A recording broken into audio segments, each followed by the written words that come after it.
Called him at 7:36 p.m. I remember the number. Hey, Pop. Hey, what's up, monkey man? So listen, can I talk to you about something? Sure. I said, Dad, I don't want to go to law school anymore. I want to go to film school. A little bead of sweat starts to go down the back of my neck. I'm like, here it comes. You want what? I thought he was going to go into other stuff about like my ass. You think I'm paying for that? You know, that could be a hobby, but you know, that's not a real job. I thought all this was coming. And after about a 5-second pause, he goes, I hear this. Are you sure that's what you want to do? Yes, sir. Then I hear, well, don't half-ass it.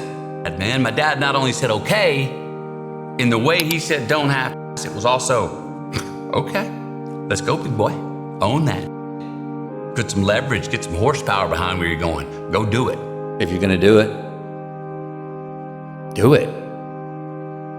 Say what you can do what you say.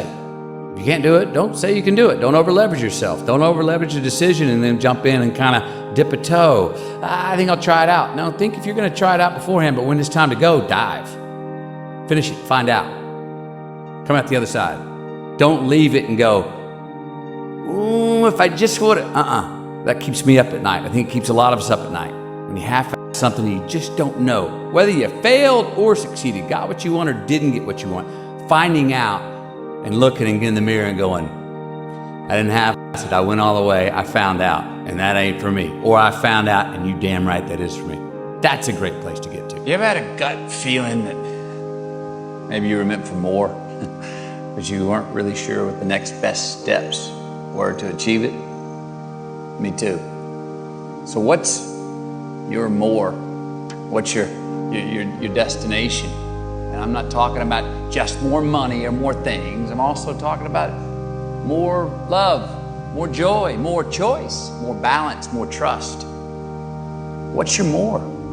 If life was nothing but green lights and we didn't have yellows and reds, things that make us pause, hardships, crises, times for introspection, then what the hell would it all be for? We need the yellows and the reds. That's how we evolve. That's how hopefully there's some ascension to our being. That's how we give some credit to time and growing older. If we were the same person today that we were 20 years ago, then what the hell are we doing? If anything, I would say to my 50-year-old self, go fail more. If anything, I would say to you, go fail more. Forget them. Those people on the sideline that are saying the thumbs down or calling you something or being snarky, they're on the sidelines for a reason. Hustle, hustle, hustle. Sleep was sin in my household. Sin. I saw my dad asleep one time in my life. If it was daylight, you couldn't be inside. There's a fierce sense of independence. 30 minutes of TV a night max. Mom would always say, why are you gonna watch someone doing something when you can go out in the world and do it yourself? Turn that damn thing off, get outside. Had to be outside. Like go get out in the world, go hustle, figure it out. We all want more out of our life, don't we? More out of our relationships, more out of our careers, more out of ourselves. So look, it's time to renegotiate, right? Who we are and how we treat each other. It's time to re-engineer how we can get where we want to and need to go. It's time to restore what's worth keeping from our past and what's worth taking into our future. Life's mystery going forward, the science looking back. When you look back, we can all connect every single dot. It's mathematical, scientific, how we got to this table right here. We've got plans for this afternoon, but we're not sure what's gonna happen. But everything looking back, it's all connected if we go back and look at it. And there's a whole lot of, I thought that was the end. Well, it was the end, but it was the beginning of this thing. Or I caught that red light and therefore made me 60 seconds later to get to that cafe where I met that movie producer or that woman who became my wife or whatever that is. It don't make sense at the time, but boy, looking back, it's all a science. You've got this great line where you say so many people are obsessed with how to live longer instead of how to live better. Yeah. Quantity, success without the profit. Ooh, how much more can I get? I'm for it, the longevity. I'm for it. But in the pursuit of it, are we measuring quality of life along the way? Some people aren't. I personally don't want to have the highest number, but then go, that wasn't any fun, or I didn't enjoy that, or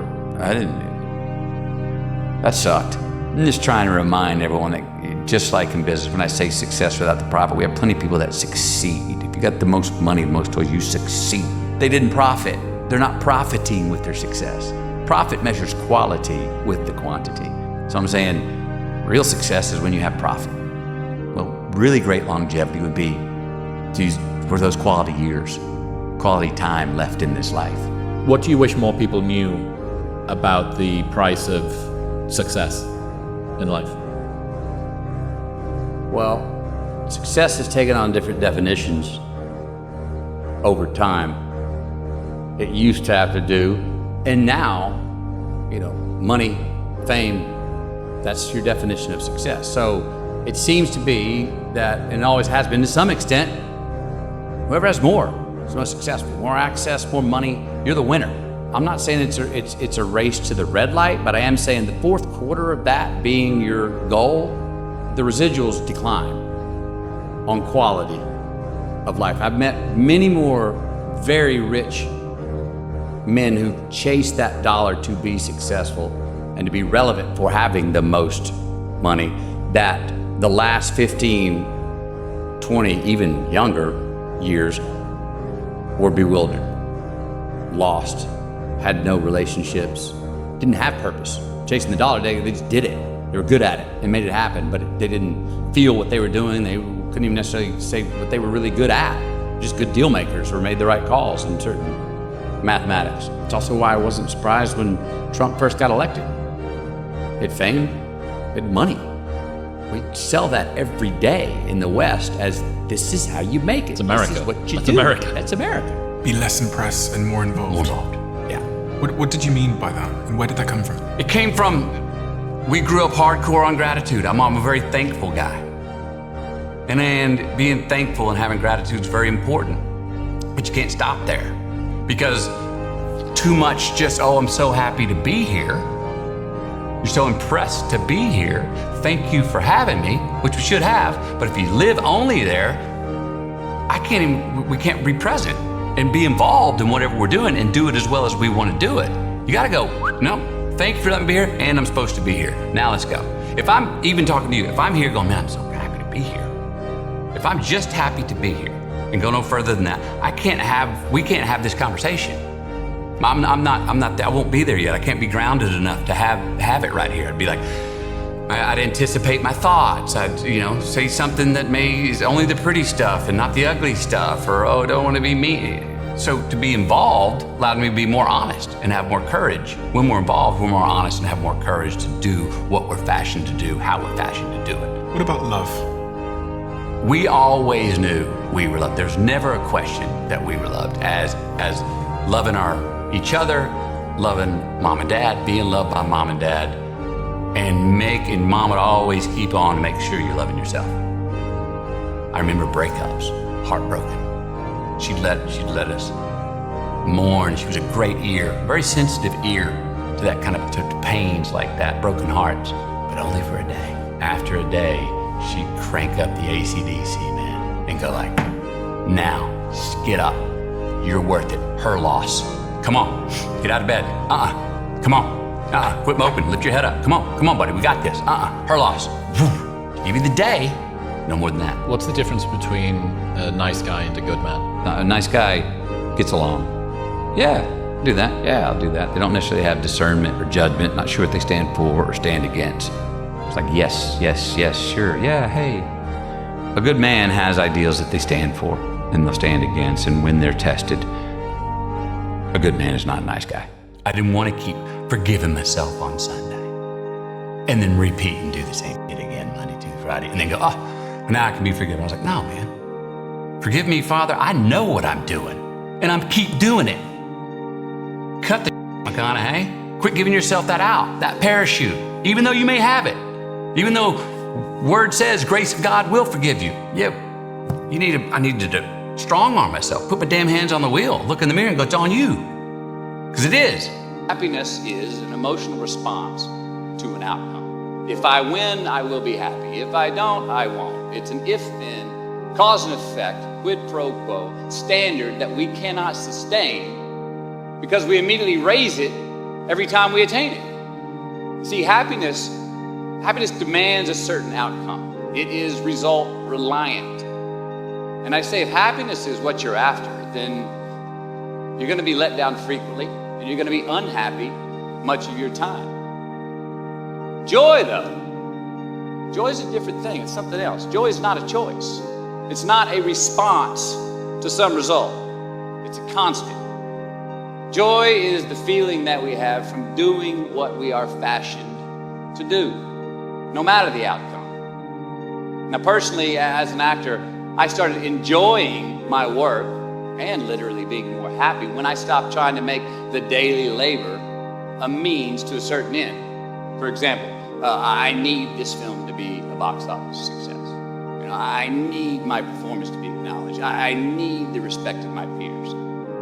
All those are reasonable aspirations, but the truth is, as soon as the work, the daily making of the movie, the doing of the deed became the reward in itself for me, I got more box office, more accolades and respect than I ever had before. See, joy is always in process. It's under construction. It is in constant approach, alive and well in the doing of what we're fashioned to do and enjoying it. I think it's why a lot of relationships don't work. We make her Wonder Woman and she makes us Superman, and neither one of us can live up to it. And that we've got that bulb, that honeymoon bulb turned up to 100 watts, and the honeymoon's over. We're trying to deal with some real base stuff. Let's leave it at 20 watts. We're just lit, but we're not just feverishly, superhuman. And I think a lot of us just purport that on someone else, and they can't live up to it, and it ends up not being fair to them. And then they do the same to us, and we both walk away going, I underwhelmed. And if you forgive me, and you believe that I'm truly sorry, do my best not to ever do that again. If you believe that, and then you forgive me. First order of business is for me to change the behavior that I have so I don't have to come say sorry to you again. That I think we miss sometimes. That sometimes people go, I'm sorry, forgiven. Oh, cool, we're even. All right, back to it. And all of a sudden you're like, you did it again. Dude, have a little rule. I thought you were gonna course correct. I've got to course correct. The offenders, for the first order of business, for the offender to go, I'm gonna do what I can not to have to say I'm sorry to you again. I think George Janko says every man knows God when he's at his lowest. That there are reliable times when people turn toward faith. And how many people turn at the end of their life? And I wonder, if there is a God, is that in the same way that, Catholicism could say sin all week, but if you meet it and you ask for forgiveness on Sunday, you're washed clean. Well, I see some people use that as a crutch and go right back to repeat offending. I've got a poem in here, going to forgive me, Father, for I know what I do. And I'm curious, is that okay? There's the forgive me, Father, for I know not what I do. Mm-hmm. And I'm writing about, well, forgive me, Father, there's times I know exactly what I'm doing, and I do it anyway. That was an error of volition, not accident. A choice I made. Yeah. Now, if I'm going to keep making that choice and be a repeat offender, I'm not ready to go, yeah, but if I ask for forgiveness on Sunday, I'm all clean. We can do it all again. I'm not ready to, I'm going, no, hang on. The buck's got to stop here. I said, what's better? I'm got a poem in here called Heaven or Not. I'm going to try and find it and see if this kind of half answers that question. Tomorrow is not today's measurement when the misery is bad enough, right? It's people forever. But if you can find something that you can keep going, something that no matter how small to look forward to and continually have faith in and chase, well, then your life here is gonna be better now, heaven or not. And I was like, time to become a man. Walk forward, peripheral vision, get it, own yourself, walk forward with more courage, and start becoming the man you wanna be instead of acting like it and putting it off. I'm nervous before I'm gonna go speak or something.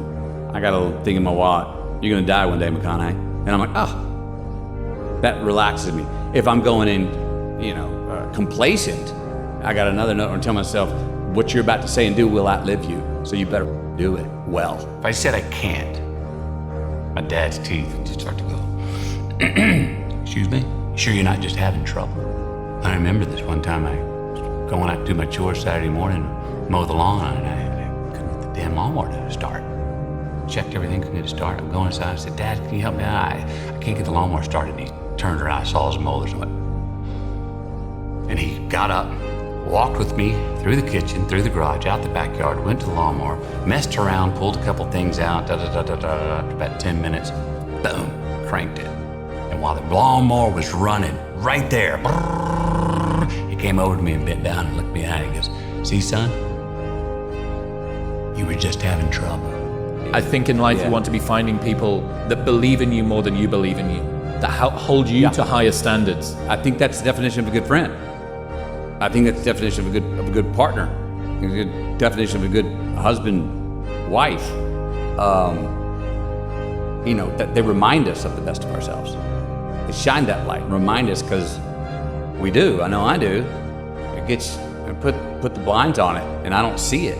I'm interested in so many things that my hunch is to not take on more campfires, but to keep putting logs on the fires that I've built.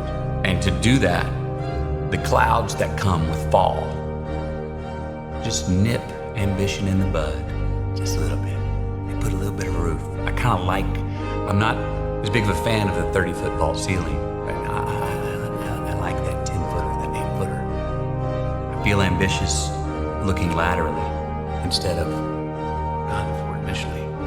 I'm looking for the dreams and the poems and the prayers to become the reality. And I like a little bit of shade. I gotta forgive that deed, that person for that deed. And again, not necessarily trust him, but do my best to forgive him. And that can take me a while.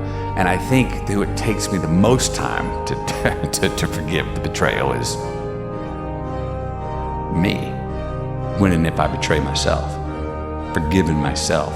Because we forgive too quickly. We dust resilient. We hop up, dust ourselves off and go, forgive you, let's do it again.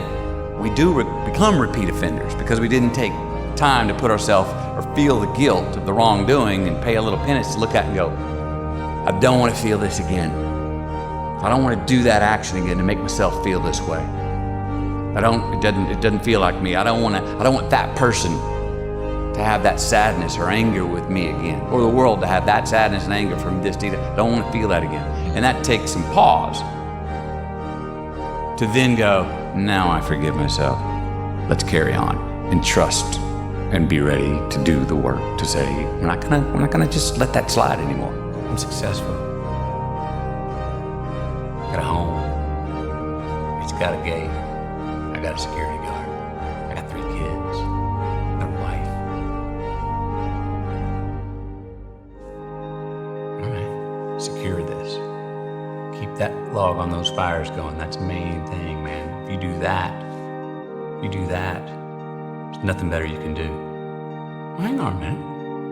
You can do that, but you still need to engage. What, are you gonna become a live-in father? No. Kids need to see you go to work. They need to come with you to go to work. They need to see you and your mom going places without them. Engage in the world. Go find out some new things. Learn some new things. Whether that's the physical frontier or the mental frontier. Take more risk there. Why? Wait a minute now. So we're saying if success is the key, if success is the measurement, and you can get it by lying, cheating, and stealing, and still be rewarded the gold medal. That's what's happening. Are we ready to say that's okay? Are we ready to say that's just how it is? We have leaders in positions now that are saying, yeah, just win. Well, just win, just succeed. But yeah, I don't care how you get there. You did it. Congratulations, come to the front of the line. So what are the ethics? I don't know, what'd the winner do? Well, but wait, what about rules? Oh yeah, by the way, the rules, if you follow them, you're a sucker. I started to find myself going, oh, wait a minute. I'm not ready to say. That's just how it is.